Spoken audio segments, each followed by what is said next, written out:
रेखीय समीकरण, linear equation या सरल समीकरण के बारे में आज हम लोग अध्ययन करेंगे, पढ़ेंगे।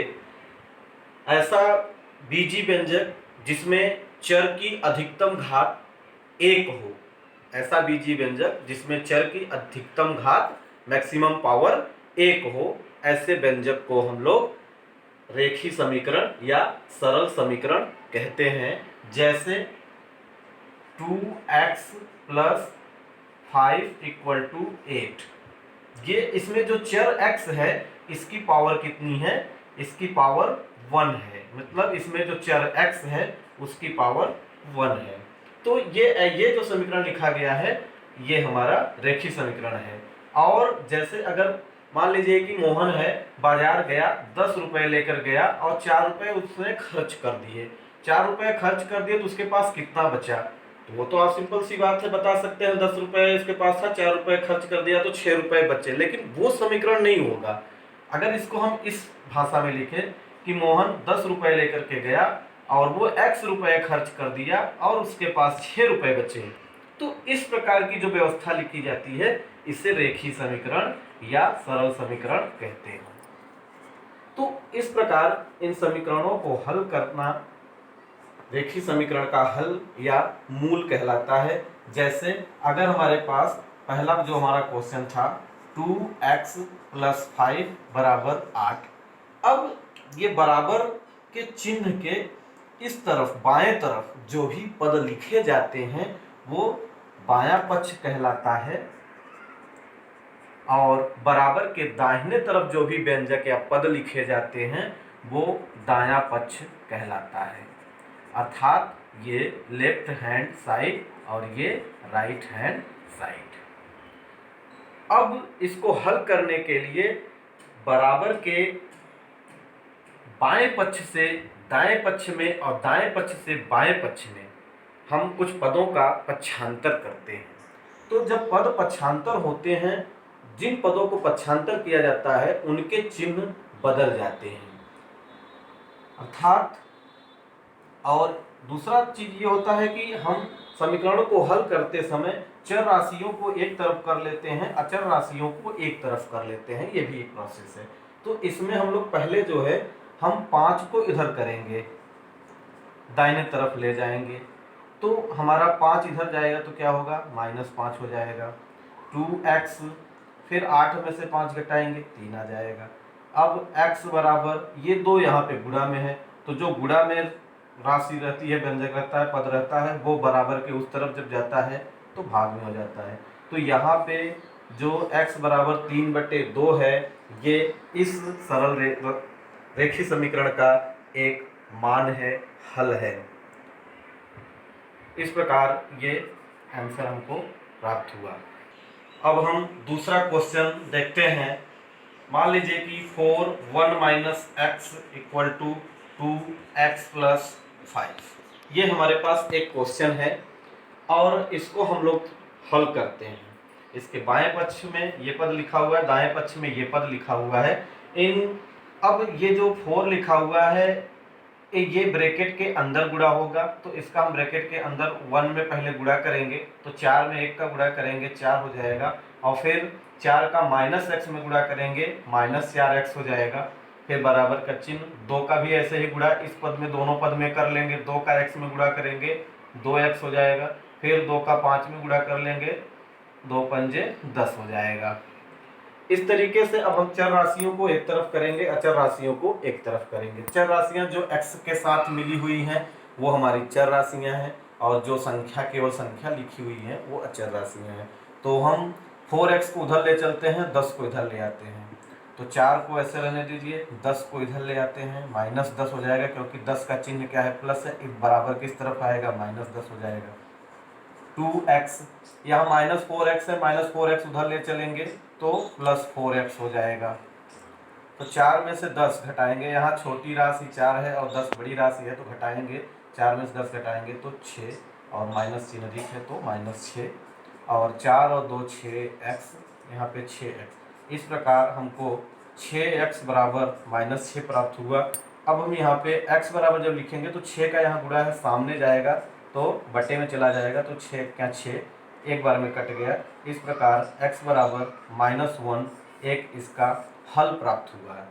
अब इसको हम ये देखेंगे कि इसका जो है सत्यापन कर लेंगे कि क्या ये हल हमारा सही है कि नहीं सही है। अब ये हम लोग देखते हैं, ये हमारा आंसर है, इसका हल है। ठीक है, आइए हम इसका सत्यापन। अब ये हमारे पास जो समीकरण दिया गया समीकरण था वो उसका ये लेफ्ट हैंड साइड है और ये इसका राइट हैंड साइड है, और x बराबर हमको -1 प्राप्त हुआ था। इस समीकरण का हल -1 प्राप्त हुआ था। अब इसके हम लेफ्ट हैंड साइड में हमारा जो पद है उसको देखिए, 4 1 - x, तो 4 1 - x, x की जगह पे फिर -1 की बात आ रही है तो यहाँ बड़ा ब्रैकेट कर लेते हैं और -1 को लिखते हैं छोटे ब्रैकेट में। 4 1 + 1 होगा, 4 1 + 1 2, इसको गुणा करेंगे तो 8 आ जाएगा। इसी तरीके से राइट हैंड साइड को देखिए, 2 ब्रैकेट में x + 5 दिया है और 2x की जगह पे हम -1 रखेंगे और +5, और इसको हम 2 और 5 में से घटा देंगे तो 4 आएगा, तो ये भी 8 आ गया। इस प्रकार ये लेफ्ट हैंड साइड और राइट हैंड साइड का मान बराबर है, तो इस प्रकार हम कह सकते हैं जो हमको x बराबर -1 प्राप्त हुआ था ये इस दिए गए समीकरण का हल है। ठीक, आइए अब हम लोग जो है एक शाब्दिक प्रश्न देखते हैं। एक चर रैखिक का ही है, इसको हम लोग शाब्दिक प्रश्न है, इसको देखते हैं। एक रेलगाड़ी जिसकी लंबाई 270 मीटर है, एक रेलगाड़ी है जिसकी लंबाई 270 मीटर है, एक खंभे को 9 सेकंड में पार कर लेती है, एक खंभे को 9 सेकंड में पार कर लेती है, उसकी चाल किलोमीटर प्रति घंटा में ज्ञात कीजिए। रेलगाड़ी की चाल ज्ञात करनी है, तो आइए इसका हम लोग हल देखते हैं। तो जो ज्ञात करना रहता है उसी को मान लेते हैं। क्या ज्ञात करना है? चाल ज्ञात करना है। तो माना रेलगाड़ी की चाल x मीटर प्रति सेकंड तथा जो रेलगाड़ी है वो 9 सेकंड में एक खंभे को अपने लंबाई के बराबर पार करती है। तो इस प्रकार रेलगाड़ी द्वारा तय की गई दूरी, रेलगाड़ी द्वारा तय की गई दूरी 270 मीटर,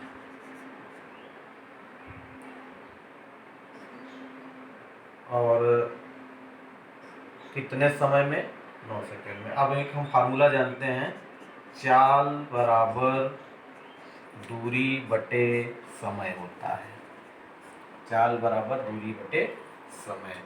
यहाँ पर चाल हमारा कितना है? x है, दूरी कितना है? 270, समय कितना ले रहा है?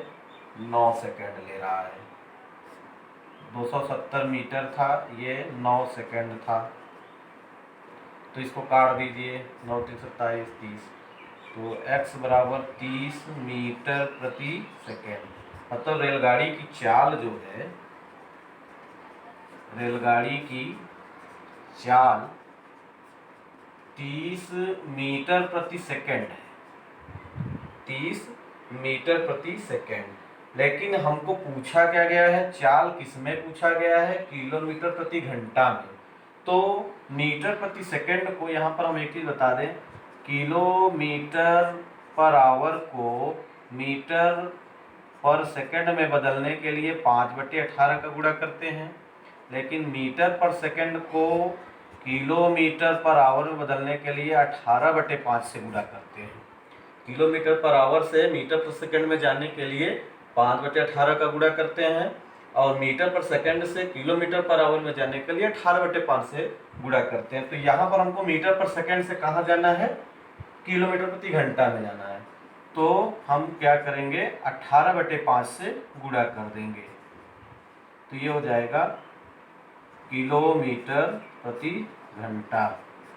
तो ये 5 छक्के 30, 18 छक्का 108, 108 किलोमीटर प्रति घंटा रेलगाड़ी की चाल हो जाएगी। इस प्रकार ये हम लोग जो है रेखीय समीकरण के प्रश्नों को हल करते हैं। धन्यवाद।